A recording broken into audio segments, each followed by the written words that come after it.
Yay. For those of you who are not familiar with the Mothers Out Front climate action calls, in the next 45 minutes, you will learn about a specific climate issue and we will take focused action together. Today, we will be going over legislative updates and actions. Before we get going, I'll quickly go over a few norms for this meeting. Please rename yourself in the Zoom to include your name, your city or town, and if you like, an organization you're with. Be sure to mute yourself when we are together in the main room if you're not already muted. Use the chat to share comments or questions during the call. Closed captioning is available, and you should be able to access that tool at the bottom of your screen.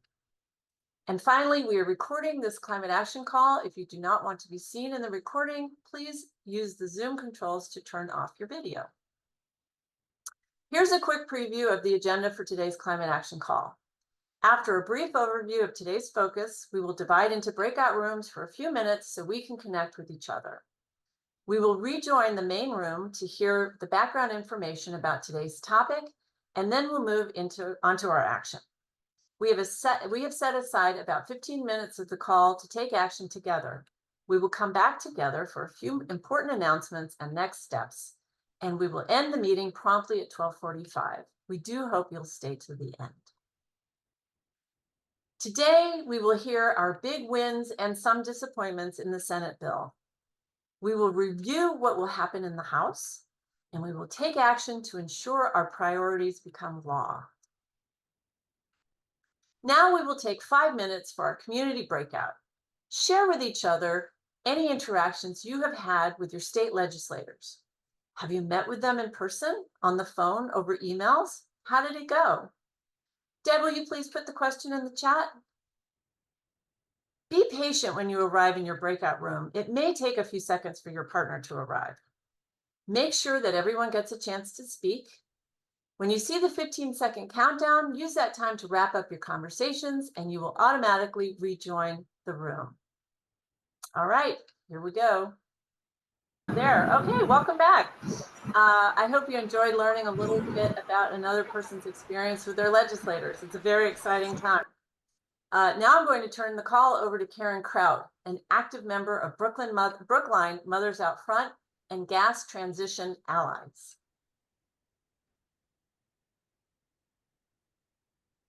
Thank you, Christine. Hi, everyone. We are nearing the end of the 2-year legislative session that began in January 2023. Whenever a legislative session wraps up, there is always a crunch time at the end, and this session is no exception.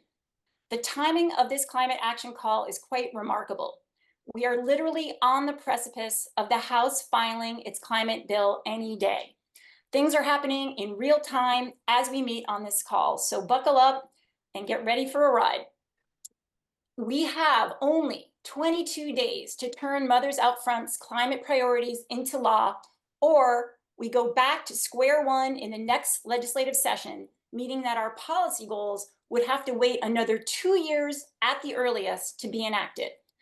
We're doing everything we can to get a great bill passed this session and prevent such a detrimental delay.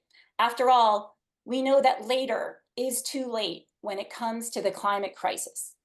So what has happened in the State House up until now? At the end of June, the Senate resoundingly passed its version of the climate bill.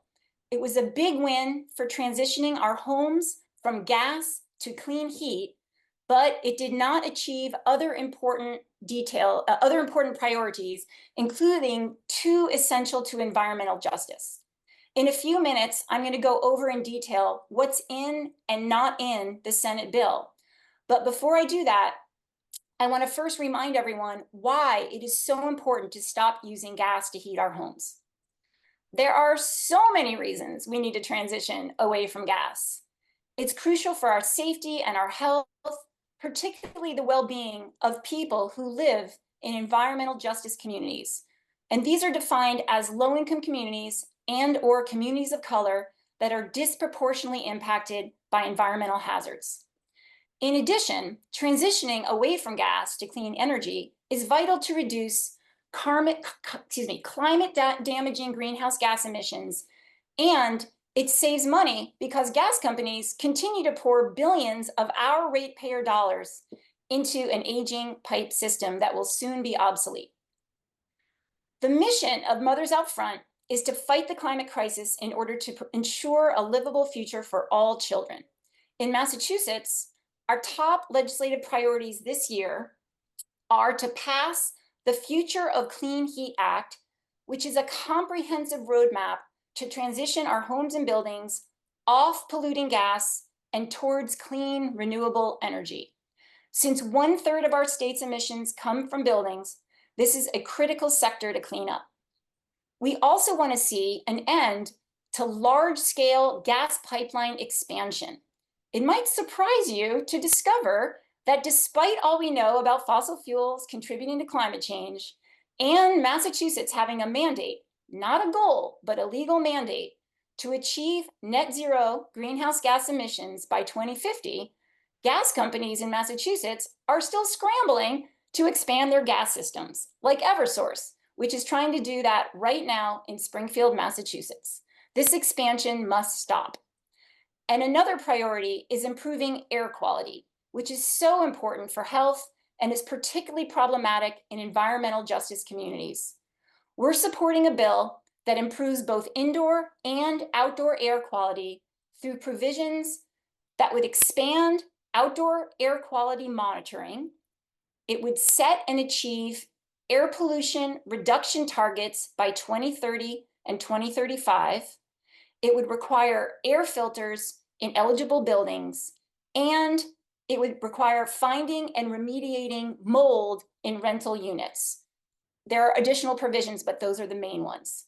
And our final priority this year is making sure that decisions about where to locate new energy infrastructure, like a new electrical substation or transmission lines, that decision takes into account the entire context of a community's pollution and industrial burden. This is known as a cumulative impact analysis, and it is a critical way to protect communities that have been historically burdened by pollution. So in pursuit of our priorities, Mothers Out Front and our chapters have been very active throughout the entire legislative session. We got many legislators to co-sponsor our priority bills. We packed the room at the State House for a briefing on the Future of Clean Heat Act. We had over 30 meetings with legislators to educate and lobby them on our issues. When called to action, Mothers Out Front members from across Massachusetts called and sent hundreds of emails to their legislators. And we have not been advocating alone.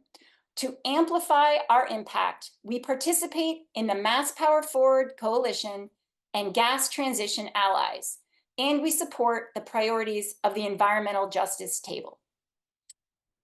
After all this intense advocacy, what has been the result to date? As I mentioned earlier, the Senate's climate bill, which passed resoundingly on June 25th, contains exceptional provisions to bring about a transition off gas to clean heat in our homes. Most of these provisions were originally in the Future of Clean Heat bill, and I'm going to go through them now. First of all, gas companies must begin to plan and implement an orderly, safe transition from gas to non-polluting energy. They must file their plan annually, and there are serious penalties if they don't meet their plan. Gas companies would also be allowed to sell and install geothermal energy instead of only gas. Geothermal energy is one of the most efficient forms of heating and cooling known. New customers would no longer have a right to have gas installed, which they do now, if a suitable energy alternative is available. Regulators would now be able to reject gas companies' requests to expand the gas system due to the impact the expansion would have on greenhouse gas emissions. Under current law, regulators are required to approve gas expansion requests unless it would increase the cost to all taxpayers. Also in the bill, it would phase out a multi-billion-dollar boondoggle program that incentivizes gas companies to replace pipes at great cost to ratepayers. to the tune of over $30 billion for pipe replacement over the next 15 years. Also, gas companies would now have to show that they are choosing the best and lowest cost option for addressing gas leaks, such as lower cost repair instead of very expensive replacement. The Senate bill requires gas and electric companies to offer lower rates to low and moderate income customers, and it establishes and funds a new Office of Environmental Justice and Equity. I want to emphasize the magnitude of what the Senate bill contains. If passed, Massachusetts would lead the nation on incentivizing the transition off gas to clean, renewable energy. Now, very disappointingly, we turn to what is not in the Senate bill. The Senate bill did not include some of our important priorities. It did not bring an immediate end to the expansion of large-scale gas pipelines like the one proposed in Springfield, nor did it ensure that the transition to clean energy protects workers, such as by requiring family-supporting wages and apprenticeship opportunities in new clean energy jobs. Two of Mothers Out Front's crucial environmental justice priorities also failed to make it into the Senate bill. The provisions that would have improved air quality and that would have tied the siting of new energy facilities to a robust cumulative impact analysis. Fortunately, we have a strategy to try to get these important provisions into the House bill, as you will soon learn about. Now that the Senate is done with their bill, action has shifted to the House. This slide shows what's coming up in the legislative process over the next 3 weeks. We expect the House to file its climate bill within a week. Amendments will be filed that same day. On a side note, once that happens, I just want to say you will get an email from us asking you to urge your reps to support specific amendments. All right, within a day or two of being filed, the bill and the amendments will be debated and voted on. It's important to note that House Speaker Mariano and the House leadership team have an enormous amount of control over the final outcome of what provisions get into the House bill. Most representatives will follow the leadership. After the vote, 3 representatives will be chosen by the House Speaker and 3 senators will be chosen by the Senate President to serve on a conference committee that will meet to resolve the differences between the House and the Senate versions of the climate bill, and they will produce a single bill. We don't know how long they will meet, but if history is our guide, they will meet until the 11th hour on July 31st, horse trading various provisions in their respective bills. We will reach out to you guys one more time for your help in influencing the conference committee, which is our last opportunity to get our priorities into the climate bill. The House and Senate will then vote on the bill that emerged from the conference committee. They have until midnight on July 31st to pass the bill. Upon receiving the bill, Governor Healy has 10 days to sign it. So that's what's in store over the next 3 weeks. Now let's return to the present moment with the House climate bill about to be released. We do not expect to get everything we want in the House bill as it is filed. So Mothers Out Front and our allies have lined up representatives who will introduce amendments on our priority issues to make the climate bill stronger, including amendments to end large-scale gas pipeline expansion, to improve air quality, tie the siting of new energy facilities to a robust cumulative impact analysis, and ensure a just transition for workers. There may also be amendments related to transitioning off gas to clean heat. As you might suspect, the powerful gas industry does not want the gas system to go away.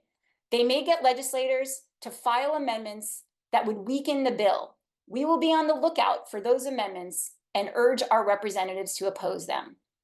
So to conclude, our focus is on getting the House to pass the best possible climate bill.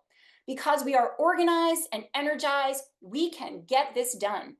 Your help is essential today and over the next 3 weeks to bring our collective voices to our representatives. Thank you so much for being here. And I'm now going to pass the torch to Charlotte Dobbs, a member of Mothers Out Front's legislative team, who will explain today's action. Thank you, Karen. Okay, so we're now ready to take action.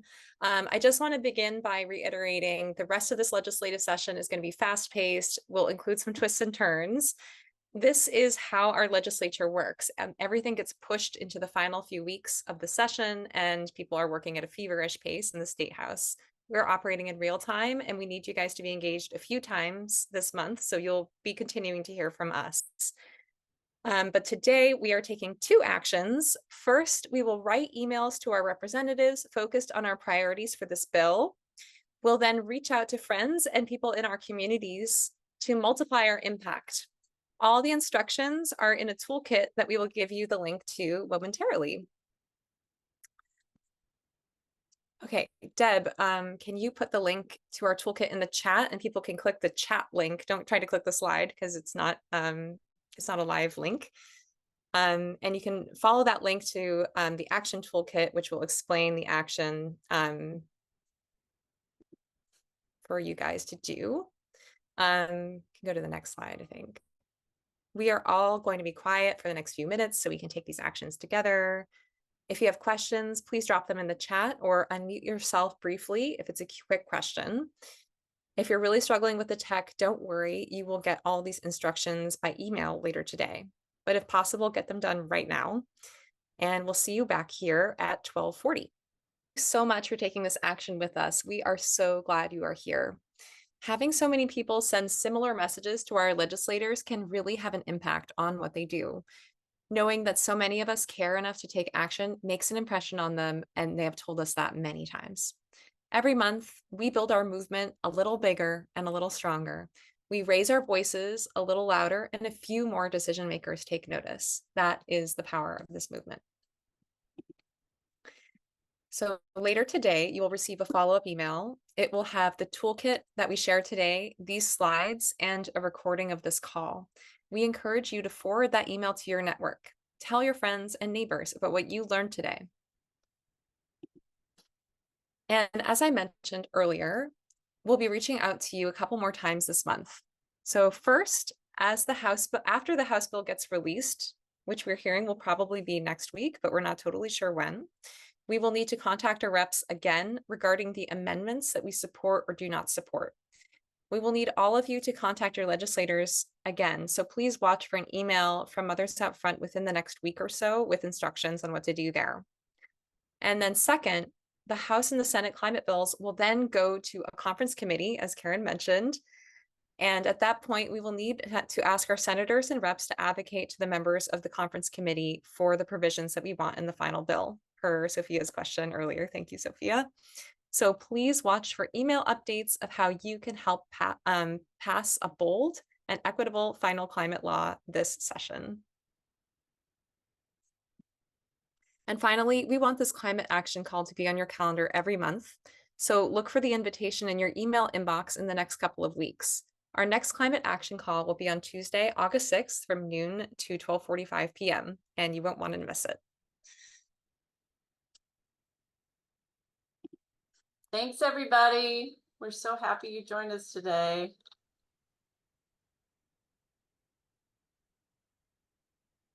Thank you. We're going to make a difference.